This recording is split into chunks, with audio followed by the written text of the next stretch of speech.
জনসমুদ্র ইয়েমেনের দক্ষিণাঞ্চলের বন্দর নগরী এডেনের রাজপথ। এ বিশাল সমাবেশ সাউদার্ন ট্রানজিশনাল কাউন্সিল এসটিসির সমর্থকদের। দক্ষিণাঞ্চলে হাদ্রামাউত ও মাহারা প্রদেশে নিজেদের ভিত্তি আরও জোরদার করেছে বিচ্ছিন্নতাবাদী সশস্ত্র গোষ্ঠী এসটিসি। রোববার এডেনের এ সমাবেশে দক্ষিণ আরবের ঈগল প্রতীক তুলে ধরে স্লোগান দেন শত শত মানুষ। ইয়েমেন, সৌদি আরব এবং ওমান এ তিন দেশকে বোঝানো হয় সাউথ আরাবিয়া বা দক্ষিণ আরব। আমরা দক্ষিণ আরবকে রাষ্ট্র ঘোষণার দাবিতে এ সমাবেশে এসেছি। এটি আমাদের বৈধ অধিকার। 1994 সালে দক্ষিণ আরব রাষ্ট্র দখল করা হয়েছিল। আমরা ঘোষণা করতে এসেছি আমাদের দেশ ও নিজস্ব সম্পদ পরিচালনা করতে প্রস্তুত।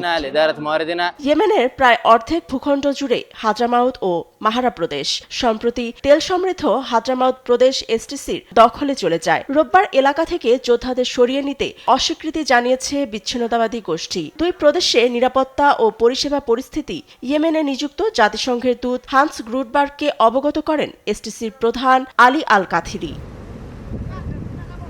এসটিসি প্রধান কাথিরির দাবি, নিয়ন্ত্রণে নেয়ার পর স্থিতিশীল আছে দুটি প্রদেশ। আরও বলেন, হত্যা, অপহরণ ও বিশৃঙ্খলার কোনো প্রমাণ নেই। এমনকি শহরের অভ্যন্তরে অস্ত্র বহন নিষিদ্ধের পরিকল্পনা করেছেন কাথিরি। ইয়েমেনে আল ইসলাম পার্টির প্রধান ইব্রাহিম আল শামি বলেন, এসটিসির পদক্ষেপ সরকারকে দুর্বল ও হুথি গোষ্ঠীর যুদ্ধকে আরও দীর্ঘায়িত করে দেশকে বিভাজন করবে।